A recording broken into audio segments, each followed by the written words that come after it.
Welcome back, everybody. Today, we're going deep on cybersecurity. Specifically, we're talking about this massive brute force attack targeting VPN devices all over the place. Yeah, and it's, brute force is, like, if you imagine just trying every single combination on a lock till it opens, right? That's brute force. Yeah, exactly. And it's happening on a global scale, right? Yeah, and what's really got people kind of spooked is just how massive this is. Like, we're talking about millions of IP addresses just constantly hitting these VPN devices. Right. These are the devices that are supposed to protect our data. So this is a big deal. Huge. And what's really fascinating and scary is that we're looking at almost 2.8 million different IP addresses every single day since, like, last month. Wow. So this isn't just like some teenager in their basement. Yeah, definitely not. And it's not just, like, one kind of device either. I mean, we're seeing firewalls, VPN concentrators, gateways, pretty much anything an organization would use to, like, control who gets into their network. So all these companies like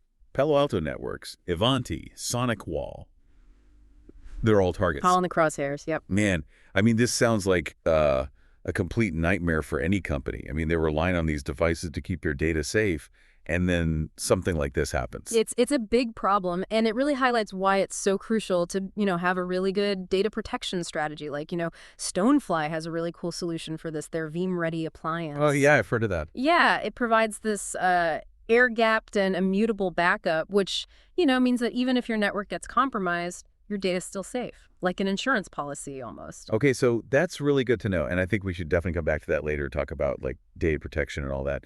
But first, like, who is doing this? Where is this attack coming from? Well, the traffic's coming from all over the world, really, but the main source seems to be Brazil. But we're also seeing a lot of activity from Turkey, Russia, Argentina, Morocco, Mexico. It's global. Okay. But do we know who is actually behind it? Like, what kind of group, individual? So here's where it gets really interesting. The devices that are actually doing the attacking, they're not like supercomputers or anything. Mostly it's routers and IoT devices, things like, smart home gadgets, security cameras, even those Wi-Fi routers everyone has. Wait, hold on. Are you saying, like, my smart refrigerator could be part of a global cyber attack?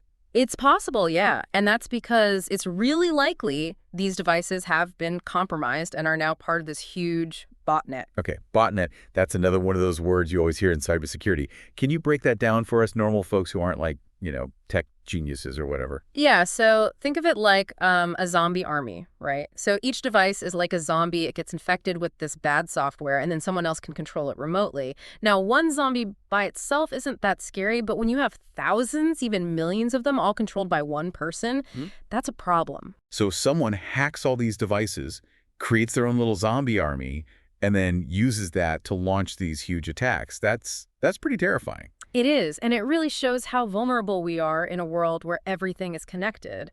And this brings us back to data protection. I mean, ransomware attacks like the one we're talking about right now are a huge threat. And that's where something like Stonefly's Veeam-ready appliance is so valuable. Yeah, okay. It uses something called immutable storage technology. Basically, even if the attackers get past your defenses, your backups can't be changed or deleted, so you can always recover your data. You can contact sales at stonefly.com to learn more about that. But, getting back to this attack, why VPN devices? What makes them such a juicy target? Right, yeah.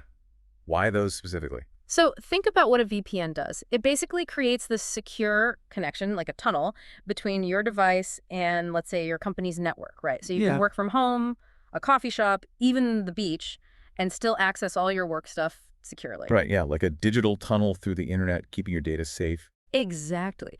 But here's the thing. To make that tunnel, the VPN device usually needs to be accessible from the internet. It has a public IP address, anyone can see it, and that makes it a prime target. So it's like leaving your front door unlocked so your friends can come in, but then anyone can walk in, even if they shouldn't be there. Yeah, perfect analogy. And that's what's so worrying about this attack. Because if someone can hack into a VPN device, they essentially get a foothold inside a company's entire network. Oof, that's a scary thought. Okay, so what could they actually do once they're in? Like, what are the worst case scenarios here? Well, The possibilities are pretty bad, to be honest. They could, like, listen in on everything going through the VPN. They could steal passwords, financial information, even confidential documents. So like a full-on data breach. Exactly. And it doesn't stop there. They could use the VPN to launch even more attacks inside the network. Like, they could move around to other servers and computers, maybe even take over more of the network. Man, this sounds like an absolute nightmare for any company. It really is. And honestly, we're just starting to figure out the full impact of this whole thing and what the attackers are even after. And it's not even just about stealing data. They could do things like launch ransomware attacks, encrypt critical files, and then, like, demand payment to unlock them. Oh, man. So, like, not just a data breach, but a complete shutdown of a business. Pretty much, yeah. I mean, it can literally bring a whole organization to a standstill. Wow. And then the recovery from something like that, I mean, that must be incredibly expensive. It is both in terms of, like, the actual money and the time it takes. I mean, it can be weeks, months even to get back to normal after a ransomware attack. That's crazy. So this data protection thing, it's not just a nice to have, it's essential. Absolutely. And that's where something like Stonefly's Veeam-ready appliance really shines. I mean, it's got these air-gapped and immutable backups. So your backup data, it's like physically separate from your network, can't be touched even if attackers get into your systems. So it's like, I don't know, like having a copy of all your important stuff locked away in a safe somewhere. Even if someone breaks into your house, they can't get to it. Yeah, exactly. That's a great analogy. With Stonefly, you've got that guarantee that even if the worst happens, you can restore your data and get back on your feet. And honestly, that peace of mind, it's invaluable these days. Yeah. To learn more about how Stonefly can help, you guys could reach out to them at sales@stonefly.com.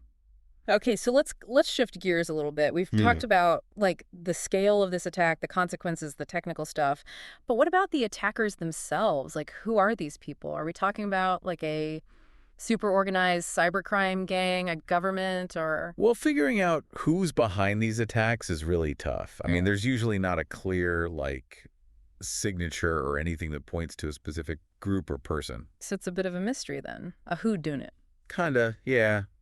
But we can make some educated guesses, based on how they're doing it, who they're targeting, things like that. Okay, so let's hear it. What are the prime suspects in a case like this? Well, one possibility is organized crime. I mean, these guys are all about the money. They might be trying to steal data to sell on the dark web. Or they could be using these devices to mine cryptocurrency, which can be really profitable. So basically like digital bank robbers. In a way, yeah. Then there's the possibility of nation-state actors like government-backed hacking groups. They're usually after things like espionage, sabotage, trying to get an advantage over other countries.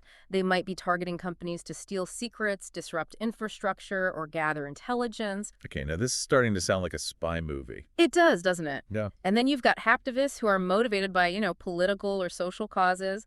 They might launch these attacks to raise awareness, to face websites, or disrupt organizations they see as unethical or harmful. So a whole mix of potential culprits and motives. Exactly. And it's important to remember that sometimes these lines get blurred. You might have criminal groups working for a government or hacktivists accidentally helping a nation-state achieve its goals. It's complicated out there. Yeah, sounds like the Wild West, but in cyberspace. But regardless of who's doing it, the consequences are real, right? Everyone needs to take cybersecurity seriously. Absolutely. And what's really worrying about this attack is that a lot of the vulnerabilities they're exploiting aren't new. So it's not like super advanced hacking techniques. Not really. A lot of times they're taking advantage of weaknesses in VPN configurations that have been known about for a long time. There are patches available. Sometimes they've been out there for months, even years. So it's like knowing there are burglars in your neighborhood, but still leaving your front door wide open. Perfect analogy. And it just goes to show that even basic cybersecurity practices can go a long way in preventing these attacks. Okay, so let's talk about what people can do to protect themselves. I know we mentioned Stonefly's Veeam-ready appliance before. It provides that air-gapped and immutable backup thing.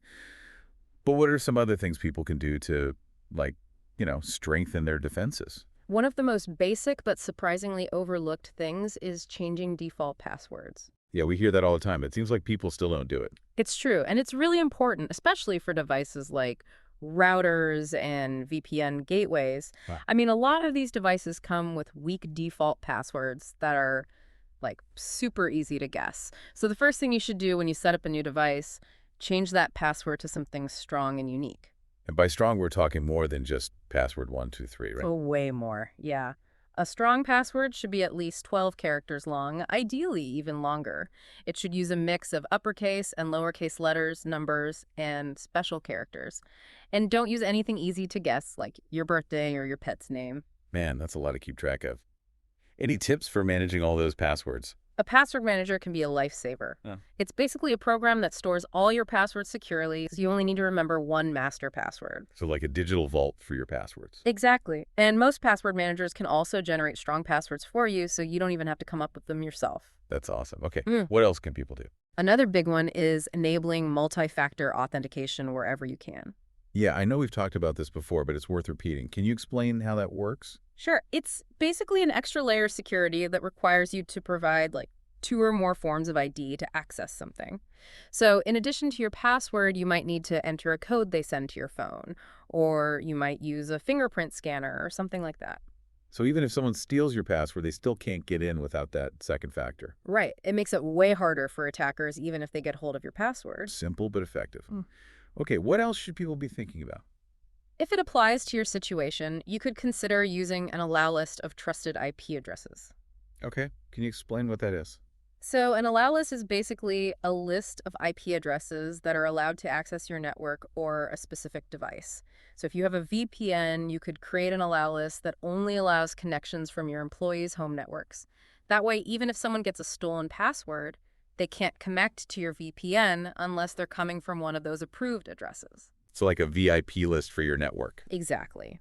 It's a good way to limit access and reduce the risk of unauthorized connections. Okay, these are all great tips, but I know some people might be feeling a little overwhelmed. Cybersecurity can seem so complicated. I get it. It is a complex field and the threats are always changing.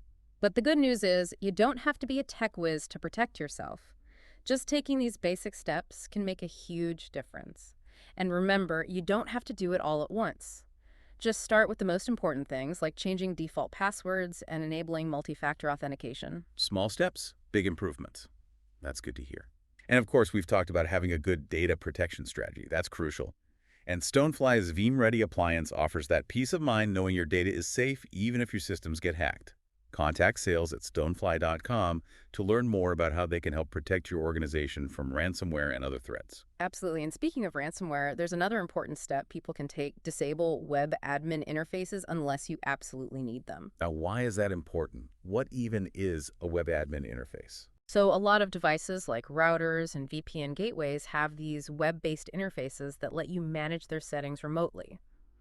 It's convenient, but it also creates another way for attackers to get in. If they can find a vulnerability in that interface, they might be able to take control of the device. So like another open backdoor. Yeah, and while most of these interfaces require a password to get in, they can still be vulnerable to things like brute force attacks or other exploits, so it's usually best to disable them unless you really need them. So minimizing those entry points, making it harder for attackers to get in. Exactly.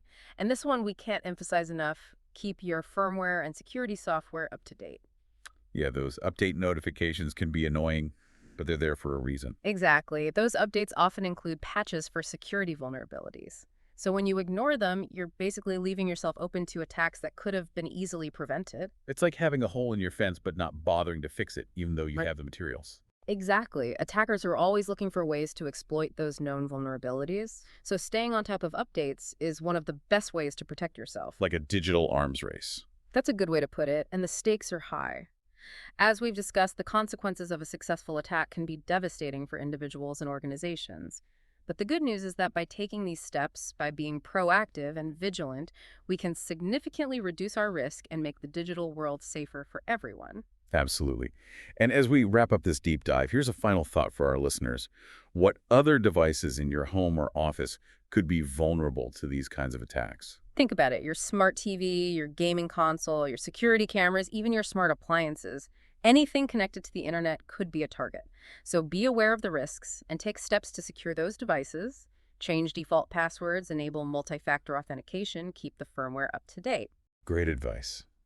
And for those who want to take their data protection to the next level, remember that Stonefly's Veeam-ready appliance offers those air-gapped and immutable backups, providing a robust defense against ransomware and other cyber threats. Contact sales at stonefly.com to learn more. Remember, cybersecurity is everyone's responsibility. By taking these steps, you're not just protecting yourself, you're helping to create a more secure online environment for everyone. Well said. Stay vigilant, stay informed, and stay safe out there in the digital world. It really is kind of crazy when you think about it, just how many things are connected to the internet these days. I mean, in our homes, offices, everywhere. It is, yeah. It's like all this amazing tech, right? Makes Right. life so much easier. But then the security side of things, it gets pretty complicated. Yeah, for sure. And I think for a lot of people, it's like, where do you even start with all this? Like, how do you actually secure all these devices? Well, one way to think about it is like what kind of data each device is handling, right? So your smart TV, for example, probably isn't dealing with super sensitive information. So maybe the security risk isn't as high compared to, say, your Wi-Fi router, which controls access to your entire network. Okay, so prioritize the devices that have the most important data, the stuff you really don't want to lose. Exactly. And then within those devices, focus on the basics.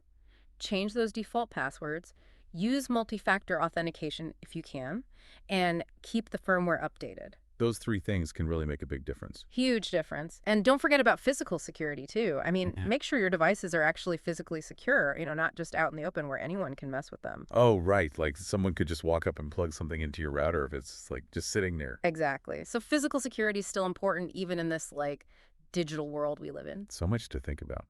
But I guess the main point is you don't have to be a tech expert to protect yourself and your stuff, right? No, not at all. I mean, cybersecurity is everyone's responsibility, not just the IT guys. And if we all take these steps, it makes a big difference for everyone. Totally. And of course, if you want that extra layer of protection, Stonefly's VM-Ready appliance can really give you that peace of mind, air-gapped and immutable backups. It's like a fortress for your data. Contact sales at stonefly.com if you want to learn more about that. Absolutely. And being aware of the risks, being proactive, having a plan in case something does happen, that's what it's all about. Great advice. So any final thoughts as we wrap things up? I think the main thing to remember is that cybersecurity, it's not a one-time thing, it's an ongoing process. The Yeah. threats are constantly evolving, so we have to stay vigilant, keep learning, and adapt our defenses. But if we work together and we all take these steps to protect ourselves and each other, we can make the digital world a lot safer for everyone. Couldn't have said it better myself. Thanks for joining us for this deep dive into cybersecurity. And to everyone listening out there, stay safe.